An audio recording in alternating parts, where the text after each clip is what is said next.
Buenas, ¿qué tal? Estamos de vuelta. Saludos, moradores del refugio. Bienvenidos a Refugio del Aventurero. Nos encontramos viajando de historia en historia, oyendo frases hechas, modismos, expresiones, refranes y dichos, y todo esto con el fin de recorrer la lengua en busca de aventuras. Eso sí, siempre acompañados de Alma Mía. Aventureros. Jaime Barón. Un saludo, aventureros. Hoy a Daniel no lo tenemos, está un poco mal de la voz, así que estará por aquí oyéndonos, pero no hablará. Y el que os habla, Víctor Vera. Pues tras saludar como es debido y decirnos cualquier frase que suene extraña, nos adentraremos en el folclore como es habitual y encenderemos una hoguera, donde nos sentaremos y hablaremos mientras llenamos nuestros estómagos. En el episodio de hoy hablaremos de orígenes de las expresiones, frases hechas, refranes, etc.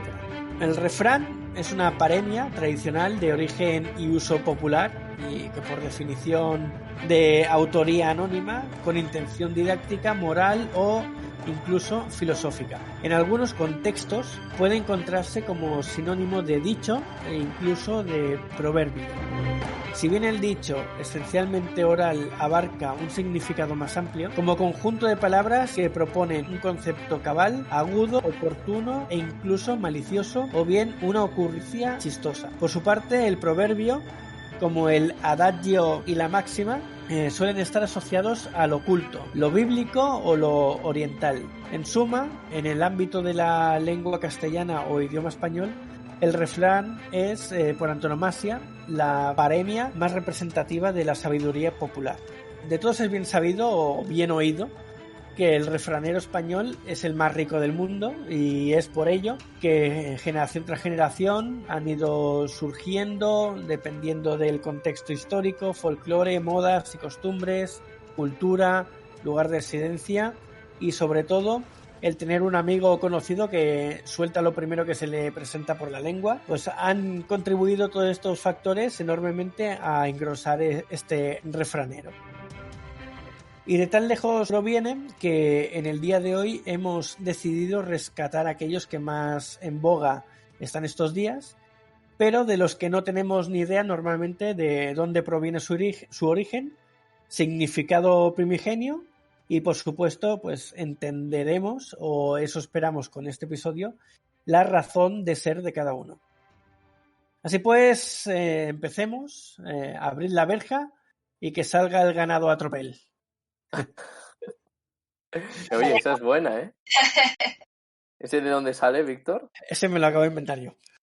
Oye, joder, pues no está mal, ¿eh? O sea, yo pensaba que este venía de los granjeros y los pastores, Bueno, yo qué sé. será un poco de mezcla de todo. Sí.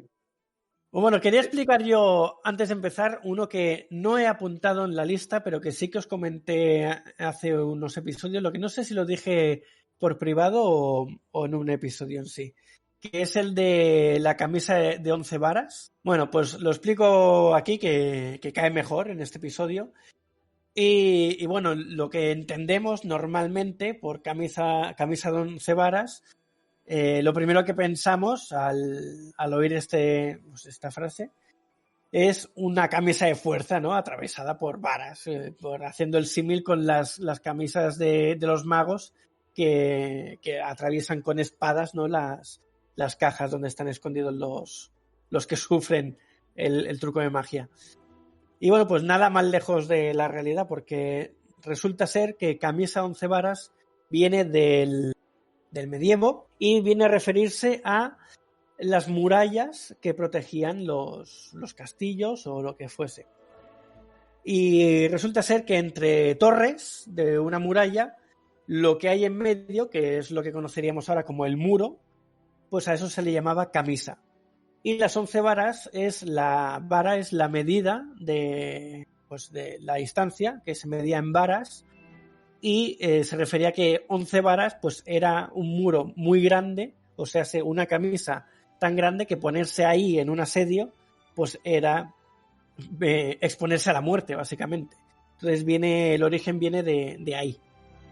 Pues no, joder, muy interesante. La verdad es que muchos refranes, también hay que decir que los refranes representan sin duda sabiduría, una gran cantidad de sabiduría concentrada en muy pocas palabras, quizás por esa razón han ido pasando de generación en generación, pero como tú bien dices, hay algunos refranes que su origen pues no podríamos haber averiguado o más bien la forma en cómo surgieron, a menos que te lo expliquen, porque por ejemplo lo que tú dices de este refrán, pues te he dicho, pues yo por lo menos nunca lo podría haber adivinado hasta que lo has explicado. Entonces, muy interesante esto que cuentas.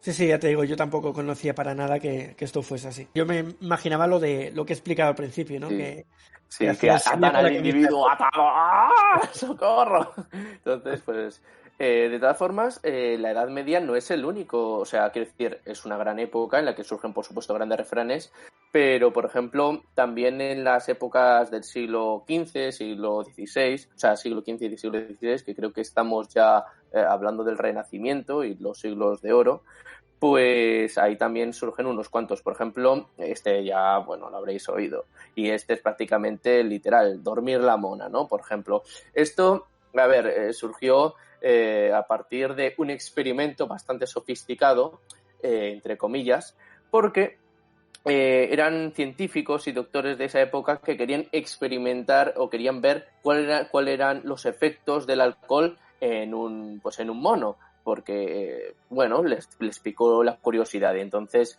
la verdad es que aquí, pues, los efectos en un humano, pues, son los mismos prácticamente en la mona o en el mono. Entonces, de ahí la expresión de dormir la mona. No hace falta ser aquí muy inteligente ni muy listo para averiguar su origen. Yo creo que cualquiera lo habría averiguado. Muchos de estos proverbios y refranes no se pueden adivinar. La cuestión es esa, que sí que hay algunos que se puede sacar por contexto o te lo puedes imaginar. En muchos casos incluso no es así y lo que tú crees no era, sino que era otra cosa muy diferente, pero muchos de ellos realmente no puedes saber de qué van, ni cuál es su origen, ni por qué los dices. Ya tienen atribuida unas características y tienen atribuido un significado que lo usas en el habla coloquial y todo el mundo te entiende, pero realmente ¿de dónde salen? Es que eso es complicado. Por ejemplo, tenemos todos sabemos la expresión de a la tercera va la vencida. ¿Alguien aquí podría decirnos, o en el chat que nos está escuchando, por ejemplo, en Twitch, de dónde viene esto? ¿Qué es a la tercera va la vencida? Bueno, pues yo he oído teorías. Si me permites explicar un poco, o sea, a ver, que luego resulta que me equivoco, Alma, a ver, tienes que me aventure yo aquí.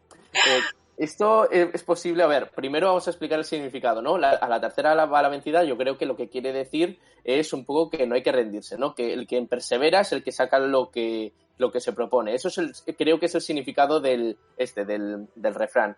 Ahora, su origen, no sé si es porque, no sé si proviene de los romanos, ¿no? Que no sé si es porque como que la Galia fue dividida en tres partes, tenían el concepto esto del número 3, ¿no? De que lo tenían ahí pensado. No sé si por ahí van los tiros. Podría ser, pero yo no tengo constancia de que sea ese el significado. Para mí, lo que yo tengo entendido es que proviene de los códigos penales del siglo XVI-XVII que atribuían en muchos casos los hurtos, los robos, con unas penas características, pero se daba la curiosidad, la casualidad de que se daba la figura del terzurtum, que era que a la tercera la pena era la muerte, básicamente. Entonces tú podías hacer varios hurtos, no te pasaría nada más que unas consecuencias pues bastante llevables, por así decirlo, pero a la tercera, si llegabas a cometer el tercero, pues se te imponía esta pena capital. Entonces, de ahí a la tercera va la vencida, puede ser uno de los orígenes. No está claro si es concretamente esto, pero mucha gente lo atañe a este significado. Básicamente, que a la tercera sonaba la canción de esta, You crossed the line, and it's time to say F you. Exacto. Básicamente. Disculpen a todos los oyentes por mi mala entonación en la canción y en la música, pero lamentablemente yo nunca fui del coro, o sea, lo siento mucho. Bueno, Víctor, ¿tú qué opinas? ¿Tú sabías algo de este origen, de a la tercera va la vencida? Bueno, yo he buscado un poquito de información y aparte de esa que ha dicho Alma, Tengo aquí alguna más que dice que el maestro Correas apunta que esta frase proverbial se ha tomado de la lucha, de cuerpo a cuerpo, y que va a 3 caídas, y de la sortija y justa, que va a 3 carreras o lanzas, esa es una. Y después dice que una tercera hipótesis es defendida por el padre Esteban de Terrenos en su diccionario, y dice que en la milicia romana, lo que decías tú, Jaime, Sí. había los soldados llamados Pilati y Velites, armados a la ligera, y eran los de ínfimo pueblo y los bisoños. Y estos iban en la fila primera.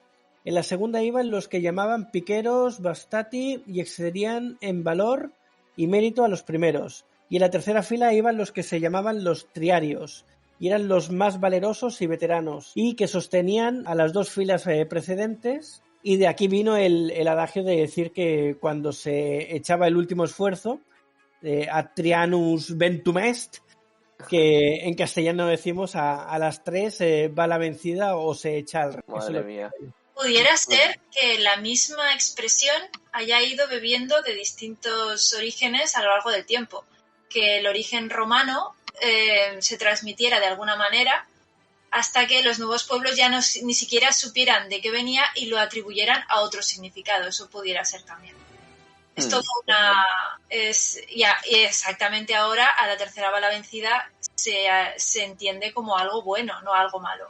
Entonces, algo como que si sigues, lo consigues, como bien has dicho, Jaime. Entonces, yo creo que todo va evolucionando. Podemos encontrar orígenes o podemos especular, pero todo evoluciona en la lengua.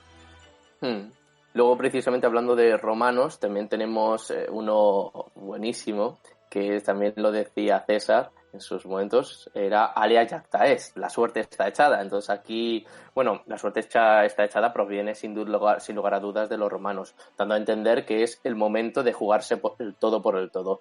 No es el momento de andarse con chiquitas, no es el momento de andarse con excusas, hay que ir a la batalla. Y entonces, pues bueno, a partir con el paso de los años, pues ha llegado a nuestros días y sin lugar a dudas es una expresión que oigas donde la oigas, sin lugar a dudas no deja a nadie indiferente. Es una frase contundente y precisa. Sí, claro. ¿Y vas a decir algo antes, Víctor, que te he interrumpido? No, digo que también se puede interpretar como que quieres salir de una racha de mala suerte, ¿no? De a la tercera bala vencida, Sí. ya no te esperanzas. También es así. Estás en el casino ahí jugando y dices, venga, he perdido las 2 anteriores, a la tercera bala vencida. Así no suele ser, venga, a la 19ª parte, pues ya de ese intento, cuando ya voy por el intento número 100, ya seguro que gano dinero. En fin. Sí, pero como bien decís, o como tú bien has dicho, Alma, hay sin duda refranes, en su mayoría, que no podemos saber su origen, a menos que lo expliquemos. Por ejemplo, yo siempre he asociado el refrán de montar el pollo yo siempre he pensado que eso era en el momento en el que iban a cortarle la cabeza a la gallina, pues claro, eso debía de ser un grandísimo follón, ¿no? Porque ahí la gallina moviéndose de un lado para otro, tratando de resistirse. O sea, básicamente, que pensaba que eso era su origen, pero nada más lejos de la realidad. Montar el pollo parece ser que su origen procede de la iglesia, que los diferentes oradores se ponían a rezar en un pollo, pero no pollo o sea, era pollo con Y. Y ahí básicamente se ponían a rezar y a menudo entre el gentío y demás se solían formar grandes discusiones y entonces de ahí surge la expresión y el refrán montar un pollo. Pero pollo creo que era un banquito que se ponía aledaño al muro y de ahí viene la expresión, porque en esos banquitos era donde pasaba. Sí, también lo leo. Sí, no, es que es tipiquísimo la expresión montar el pollo, o sea, todo el mundo yo creo que lo conoce y normalmente suele ser el primero que suele aparecer. Entonces, efectivamente, como tú bien dices, pues a partir de ahí, que era este banco de piedra apoyado en la pared, pegado a la pared, quiero decir, pues ahí se ponían a rezar y entonces pues a veces en vez de rezar lo que hacían era discutir, como en política, vaya, se ponían a discutir de manera muy amigable y de ahí se viene la expresión montar el pollo. Por esa razón, sí, no, ahora no se da tanto en las plazas, sino en el Congreso de los Diputados, que se monta un gran pollo. O sea, yo recuerdo de esa expresión de haberla oído de una tía abuela mía, creo que era tía abuela, que utilizar, en vez de pollo, decir el pollete de la ventana, que sobre todo en las ventanas de casas antiguas, que tenían una profundidad bastante grande, entonces lo que es la ventana quedaba en medio del agujero y había un saliente por dentro y un saliente por fuera, ¿no? de la ventana de la casa, y el pollete pues era ese saliente. Entonces supongo que viene de lo mismo, que el pollo que estamos hablando del orador era un banco de piedra, que supongo que se referirá a lo mismo, que es un saliente de la casa donde se suben encima para realizar el discurso, lo que sea. Efectivamente. Luego, retomando un poco el tema también de la Edad Media, por ejemplo, todo el mundo lo ha oído, que es poner los cuernos. Entonces, efectivamente tiene su origen en la Edad Media. Todo el mundo sabe lo que significa, así que no me voy a detener en explicaciones y simplemente voy a ir directamente al origen. Esto es, y corregidme si me equivoco, era porque cuando uno de los criados se casaba, pues el noble tenía preferencia frente al novio que se iba a casar. Entonces podía disponer de la futura esposa del criado. Entonces cuando eso sucedía, cuando el hombre podía, cuando esto se sucedía en la casa del noble, se ponían unos cuernos, creo que era de ciervo, ¿no? Una cornamenta en la puerta. Entonces de ahí se quedó poner los cuernos. Creo que más o menos por ahí van los tiros. Que se conocía como la ley de pernada, ¿no? Eso, justo. Eso es. Lo que yo no sabía es que de hecho se pusieran cuernos en la puerta del marido. Sí, se colocaba una cornamenta de ciervo en la casa donde el señor feudal estaba ejerciendo, o sea, no en la casa del marido, sino en la casa del señor feudal donde estaba ejerciendo ese derecho, el que tú has dicho, el derecho de pernada. Esto, por ejemplo, Braveheart, la película, lo vemos, ¿no? De que cuando se casa el William Wallace con la chica esta, que ahora no me acuerdo quién era, pues entonces se casan en secreto para evitar eso, pero de alguna forma, no me acuerdo muy bien cuál era, que se dan cuenta y entonces pues la violan básicamente a la pobre mujer. Y entonces, bueno, llega William Wallace ahí en plan masoca, todo cabreado, y básicamente se carga ahí a todo Cristo. Básicamente monta un pollo. Viene William Wallace haciendo de William Wallace. Exacto. No volvió a crecer la hierba por ahí. Son costumbres curiosas. Esto es como la de poner las manos en el fuego, ¿no? Cuando decimos poner la mano en el fuego es que estamos dando crédito sobre algo que estamos diciendo, estamos aseverando ante otros, ¿no? Sí. ¿Tú pondrías la mano en el fuego porque Víctor jamás te traicionase, por ejemplo? Dile que no. Ahí yo no pongo la mano por fuego, por nadie, ni por mi propia sombra. Bueno, pues esto parece ser que proviene de una institución jurídica llamada la ordalía, que se basaba en una especie de juicios con un tribunal concreto, que lo que se establecía para dictaminar la inocencia o culpabilidad de la persona era su capacidad de tolerar el fuego. Entonces, se podía hacer de muchas maneras, parece ser. Podías poner las manos en hierros candentes, podías estar en un sitio muy caluroso, cualquier cosa que te hiciese reaccionar con el fuego, pues era la prueba ante Dios de que eras inocente o culpable. Si, por ejemplo, ponías la mano sobre lascas ardiendo y no sacabas muchas quemaduras, eras inocente. Si te abrasabas vivo, pues eras culpable. Y este es el origen un poquito de la expresión. Bueno, pues como podemos ver, los sistemas de juicio por aquel entonces, o el sistema de averiguar quién era inocente, dejaba bastante que desear, porque yo creo que de las 100 personas que inspeccionaban o que las sometían a ese juicio, solamente se salvaba uno. O sea, porque es que el 99% se iba... O una de dos, o ibas con guantes o ya me dirás tú a mí cómo lo hacías. Es que vaya forma de averiguar la inocencia de una persona. Sí, hijo, tú pon las manos sobre las brasas, que Dios es justo, y si tú las sacas con pocas quemaduras, pues nada, eso significa que Dios te ha protegido porque ha reconocido tu inocencia. Es que es de locos, o sea, es que esto, madre mía. Sí, Los sí, sistemas... pero en este refrán podemos ver que el significado se ha mantenido casi intacto hasta nuestro día. Sigue siendo lo mismo.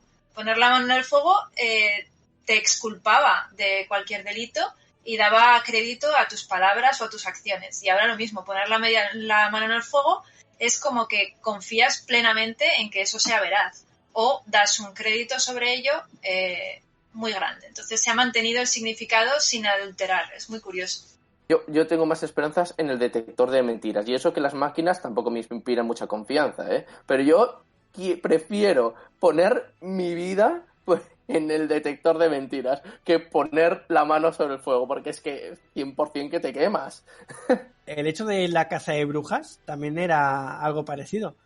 Las ponían en las hogueras para ver si eran brujas o no. Las que se quemaban no eran brujas y las que no se quemaban eran las brujas. Pero es curioso, pero debería ser al revés, ¿no? En este caso, porque la que se quemaba no tenía poderes mágicos y las que no se quemaban, pues porque tenía poderes y no... Básicamente, bueno, yo creo que en esa época, cuando se hacían las cazas de brujas, da igual si se había quemado o no se había quemado, porque si se había quemado es culpable, pero si no se había quemado significaba que tenía poderes mágicos y por lo tanto era bruja. Yo creo que ahí las mujeres estaban... Daba igual lo que hicieran. Es una de estas preguntas trampa que da igual lo que respondas o da igual lo que hagas, te van a pillar, estás fastidiado, vas a meter la gamba. Entonces ahí no había mucho por donde elegir. Conociendo un poco los juicios tan maravillosos que hacían ahí. De hecho, esto nos concatena con la misma expresión caza de brujas. Cuando decimos esto es una caza de brujas, siempre nos aludimos a que es algo premeditadamente preparado para un fin muy concreto. Es decir, suele ser un fin de inculpar a una persona o hacerla pasar por culpable de algo, ¿no? Una caza de brujas. Deshacerte de algo, sí o sí. Exacto. Y vemos su origen en la propia caza de brujas que se hizo, pues, ya sabemos, durante la Inquisición y demás, que tiene su origen ahí, no hay más. Entonces, todo se va cogiendo de detalles históricos. Sí, sí.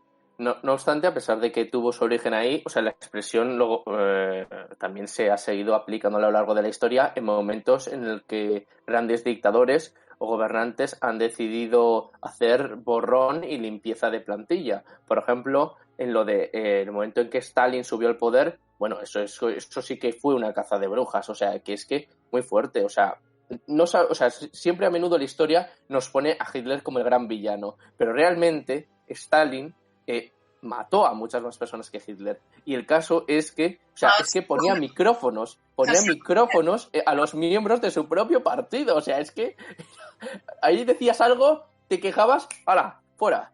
Para el siguiente. O sea, todo el mundo estaba en la lista negra. Daba igual quién fueras. O sea, básicamente eso. Y claro, era como una obra de teatro.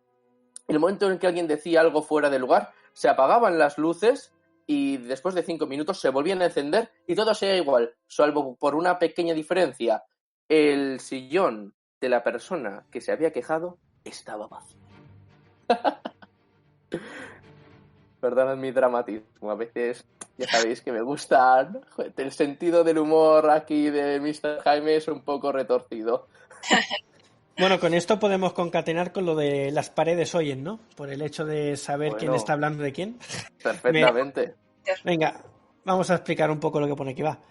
Esta expresión proverbial nació en Francia y procede de la persecución contra los hugonotes que culminó en la matanza de la noche de San Bartolomé el 24 de agosto del 1572.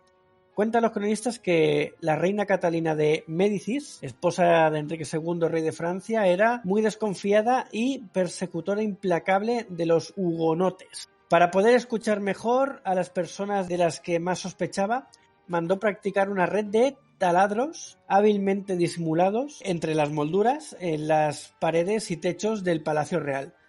Este sistema de espionaje dio origen a la frase de las paredes oyen, a la que recurrimos para advertir la prudencia y la precaución con qué debemos decir lo que puede comprometernos o involucrar a otras personas. Aquí más o menos todos entendíamos algo parecido, creo.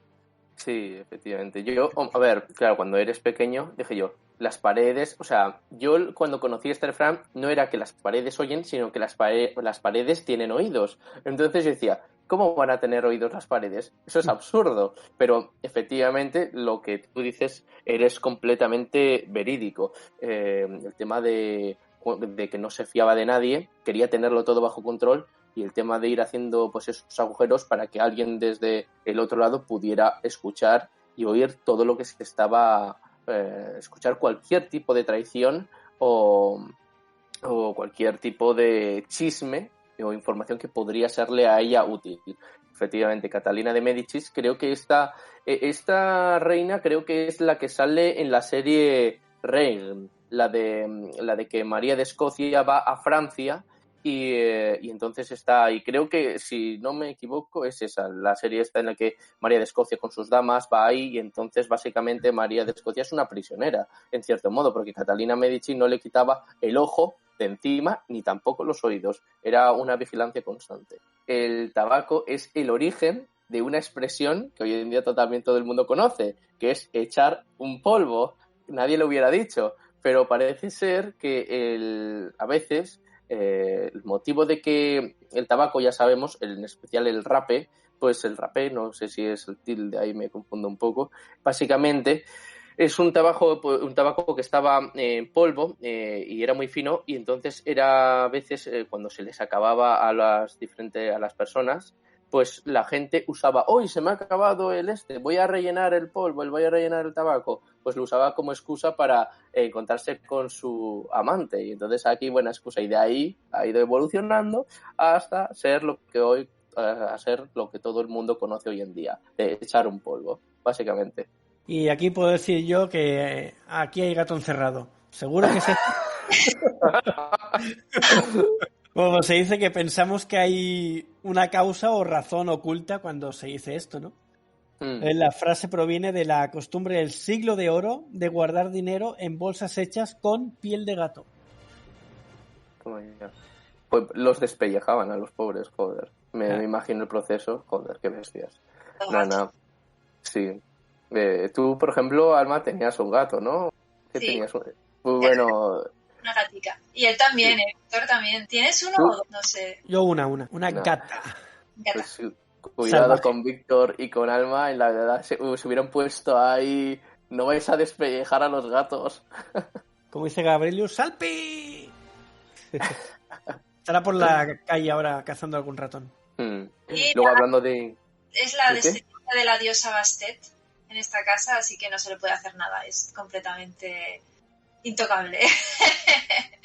Sí, es verdad, a los gatos siempre se les adoraba, ese que consideraban que eran animales sagrados en algunas culturas, que podían ver incluso cosas de otras dimensiones, cosas que los humanos no pueden ver. Eso, por ejemplo, en Constantine también lo retratan de esa forma, que pueden ver la dimensión de los muertos o la dimensión de los demonios. Bastante interesante. Y hablando de engaños, esto nos lleva a la otra expresión de dar gato por liebre. Esta también molaba. Fíjate tú, el origen. Clara, ¿no? ¿Qué? Yo creo que esa no conozco el origen, pero yo creo que es claro. Dar gato por pues venga, pues explíquelo usted, explíquelo usted, profesora. No lo sé, pero para mí que es que en periodos de escasez se cocinaba gato en lugar de liebre y no se decía nada, por ejemplo en restaurantes y otros lugares parecidos. Pienso que será eso, pero no lo sé. Pues lamentablemente debo decir que tienes razón. Maldita sea, tienes razón. Quería que fallaras. Es que eso era evidente. Efectivamente, me has dejado sin palabras, me has dejado con la boca abierta. Efectivamente, significa eso, en momentos donde la comida escaseaba, ya fuera cuando no se podía servir liebre o incluso jabalí, o cerdo, pues entonces se servía, pues eso, gato. A veces los tiempos eran tan desesperados que ya ni gatos, rata, se servía rata. Va a ser difícil hacerla pasar por gato, o por liebre o por otro animal, porque tiene los huesos muy pequeñitos y demás. Sí. Qué horror. Bueno, se decía que era perdiz y ya está, aunque yo no sé, perdiz o con... Madre mía, y ya, listo. Pero efectivamente, en momentos de escasez, a grandes males, grandes remedios. Grandes remedios, exacto. Básicamente, este es otro literal que en momentos de angustia, pues hay que tomar medidas desesperadas. O sea, no hay que ser tampoco un Einstein para saber cuál es su origen. Pero bien. Esto, joder, quería que fallaras, me cago en la leche. Joder, Alba. Esto es lo malo de hablar con alguien que sabe de varias cosas, que no la puedes pillar por ningún lado. Que dices, voy a tratar de decir esto y a ver si... Y nada, y no pica. Y dices, joder. Esto... En un examen, joder, cuando la profesora te preguntaba, me imagino estar toda fastidiada porque no habría forma de pillarte. No sé, tampoco me preguntaban mucho, la verdad. Yo era de las que me ponía siempre en primera fila, pero precisamente por estar en primera fila pasaba desapercibida, creo yo, Pues nada, ¿sabes lo que te digo, Alma? Que te den morcilla. Ya ¡Que está. te den morcilla! Que te den morcilla. A ver si sabes el origen de esta. Tampoco lo sé, voy a pensar, a ver, que te den morcilla.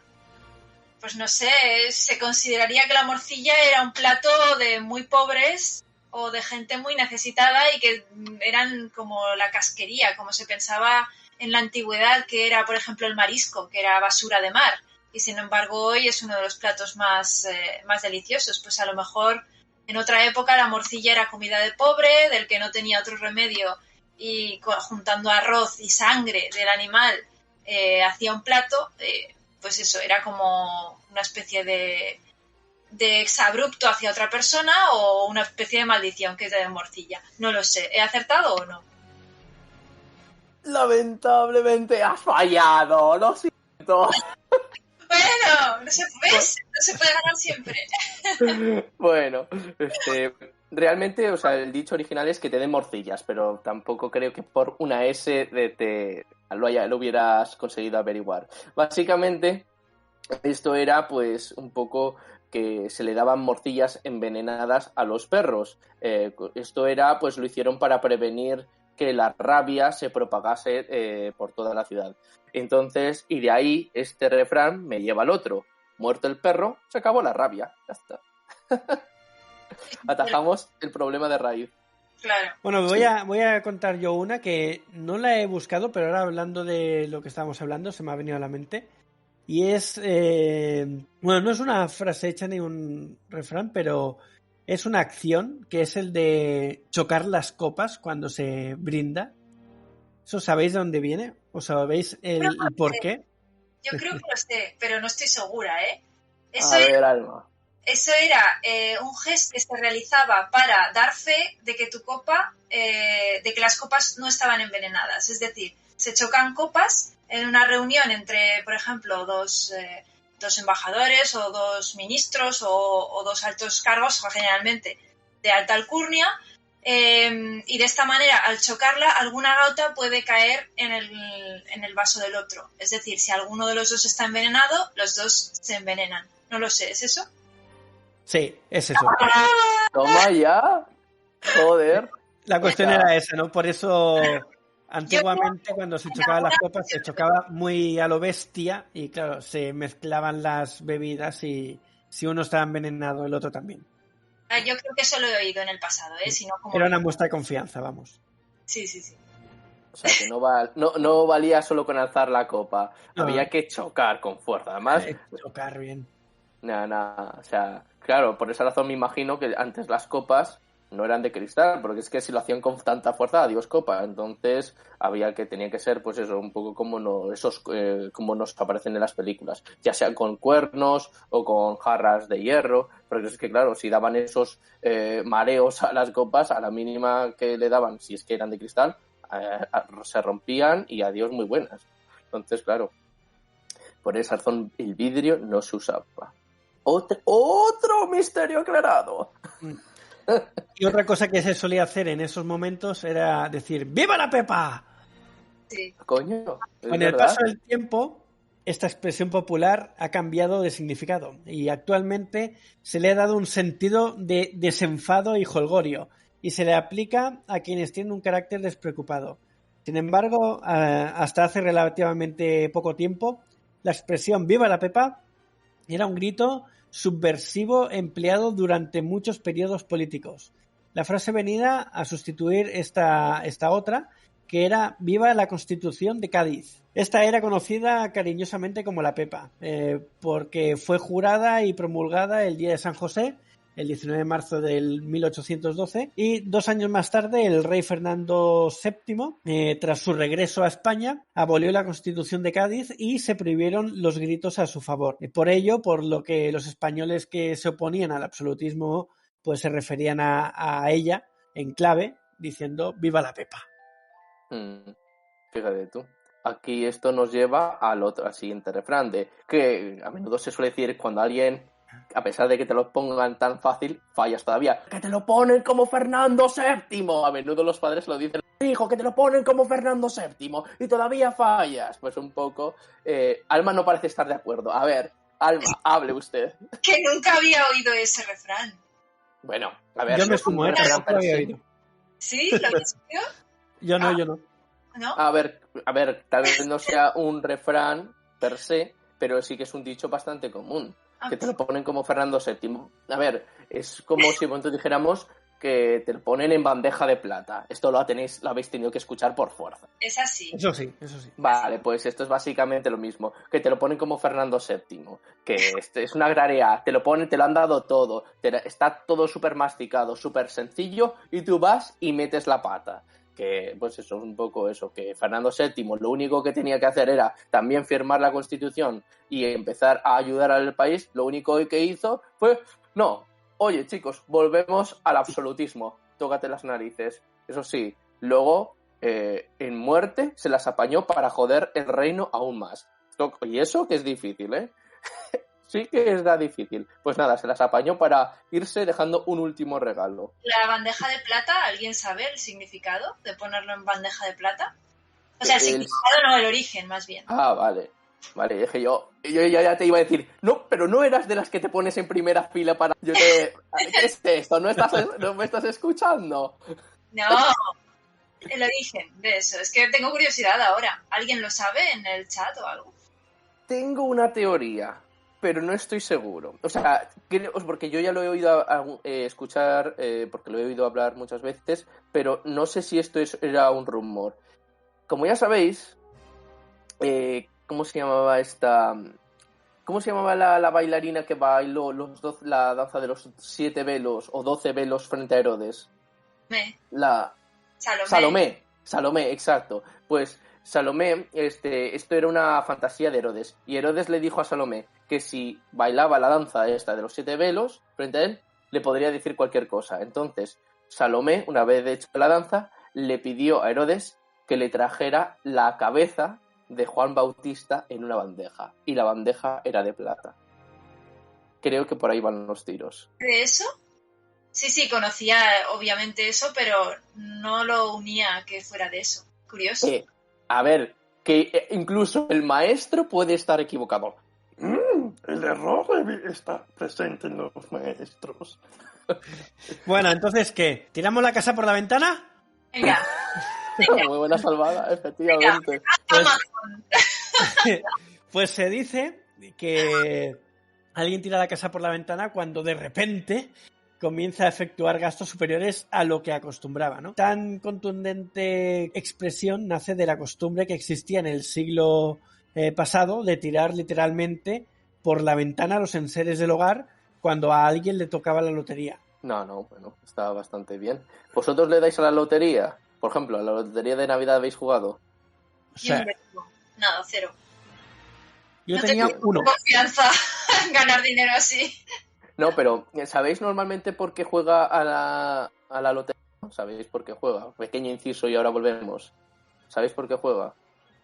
No tanto por esperanza, sino por envidia.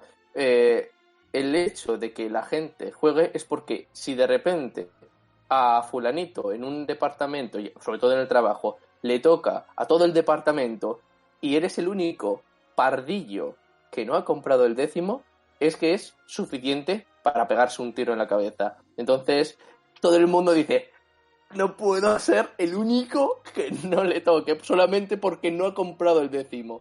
Entonces, justo, entonces por esa razón, al final, ya sea por esperanza o por envidia, todo el mundo compra. Ahora, eso sí, luego la gente que se endeuda, a ver, Alma. Yo no compro. Bueno, pues porque tú eres muy especial. Tú como eres sabrás cuando te toque y comprarás. También está el típico que se espera a que toque para después preguntar, ¿queda alguno o para que yo lo pueda coger? Entonces cuando le dicen, a buenas horas, mangas verdes. Exacto.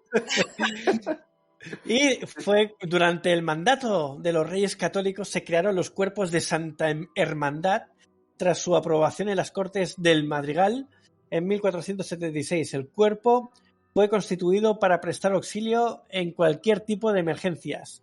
Sus miembros vestían un uniforme con coleto, vestidura de piel que cubre el cuerpo hasta la cintura y bocamangas de color verde.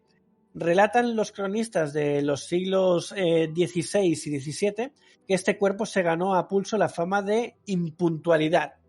Generalmente, cuando llegaban al lugar requerido para prestar auxilio, ya se habían cometido los desmanes y siniestros. Y a veces tardaban tanto que los vecinos del pueblo habían resuelto el problema incluso. De ahí que cuando se personaban en el lugar de los hechos, la gente les reprochaba diciendo, a buenas horas, mangas verdes. La frase ha quedado para expresar en sentido peyorativo la demora y la llegada tardía de un auxilio, así como para significar que los méritos no llegan en el momento oportuno. Efectivamente, como tú bien dices, los cuadrilleros... a ver, también no es culpa de ellos, o sea, tenemos que poner todas las cosas en su contexto. Hay que tener en cuenta que ahí la comunicación era mucho peor y los medios de transporte también eran infinitamente peor que los que hay hoy en día. Entonces, lo más rápido que había para aquel entonces, ¿qué eran? Pues bueno, los caballos. Pero un caballo tampoco puede alcanzar los 60 kilómetros por hora. Entonces, en el momento en el que los ladrones o los bandidos o lo que fuera no se van a quedar ahí parados, sino que rápidamente, cuando hacen la fechoría, pues ¿qué es lo que hacen? Ponen los pies en polvorosa. No se van a quedar parados a que la policía les detenga. O sea, también un poco de sentido común. Sí, hemos matado a 50 personas, pero por favor, detengan, que no íbamos a correr, les queríamos hacer un favor, queríamos ser detenidos. Entonces, pues bueno, pues eso, ponían pies en polvorosa, o como suelen decir los españoles, pies para que os quiero. Y entonces, pues bueno, aquí yo creo que todo el mundo sabe lo que significa. Ahora, el origen no está ni medio claro. Tal vez, Alma, tú puedas ayudarnos. No. A mí me has pillado, no sé. No, a ver, yo si os soy sincero, tampoco lo tengo muy claro. O sea, porque hay diferentes teorías.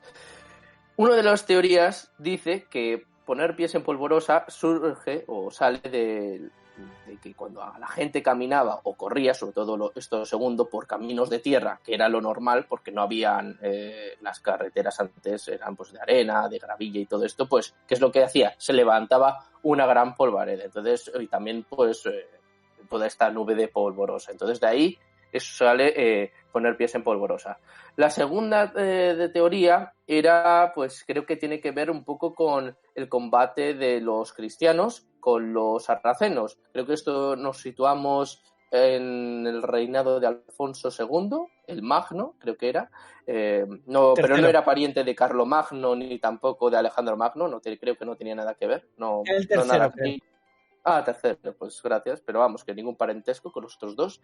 Y bueno, básicamente en el momento en el que vinieron todos los cristianos, pues no sé si es que se produjo un efecto de la luz, cuentan algo rarísimo, y claro, los sarracenos como que huyeron porque creían que estaban protegidos por una deidad superior a la de ellos, y claro, de ahí sale el dicho de poner pies en polvorosa. Y luego la tercera, a ver si Víctor o tu Alma me podéis ayudar, porque no me acuerdo muy bien. Tú lo tenías en la punta de la lengua, pero al ir demorando las explicaciones se me ha ido el santo al cielo. ¡Otra expresión! ¡Otra refrán! Santo al cielo. Es que tenemos infinidad, es que es una barbaridad. Sí.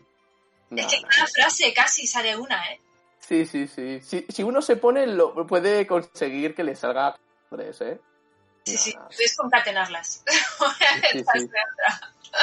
Bueno, yo creo que por hoy es suficiente. Ya, como siempre, se nos come el tiempo.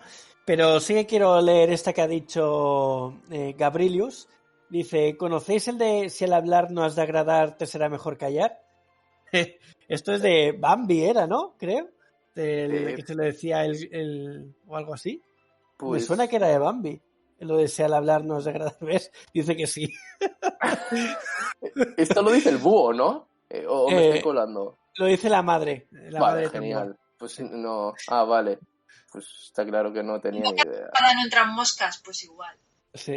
Y un saludo a Recóndita, que acaba de llegar. Hola, muy buenas. Hola, buenas. Muy buenas, Recóndita. Bueno, pues estamos ya cerrando, básicamente, porque llevamos 1 hora de directo y sí, 50 minutos casi de grabación del podcast, así que aún nos quedan algunos por aquí, al menos yo tengo unas cuantas aún apuntadas, pero yo creo que lo podemos dejar para otro episodio. Así que bueno, vamos a ir cerrando, como he dicho. Tras tanta charla y llenar nuestros estómagos de deliciosa comida y bebida, dejaremos de lado esta verborrea tan divertida y saldremos en busca de alguna otra aventura. Pero no antes de deciros alguna de nuestras redes sociales y el email para contactarnos. Tenemos el servidor de Discord, que es SagaGaldin, todo junto. Después tenemos el email, que es refugioelaventurero@gmail.com. El Instagram de Alma, que es @alma_mínguez. El de Jaime, que es @jbarongrau, barón con B. Y tanto a Daniel como a mí nos podéis encontrar como @SagaGaldin en cualquier red social. Bueno, muchas gracias por escucharnos y nos vemos pronto en el siguiente programa Refugio el Aventurero. Y nada, buen viaje, aventureros. Es una semana más. Muchísimas gracias por estar aquí, por pasar un rato divertido con nosotros. Muchísimas gracias también a la Radio Onda Sanlúcar. Y nada, hasta la semana que viene, aventureros. ¿Tendremos alguna otra aventura preparada para vosotros?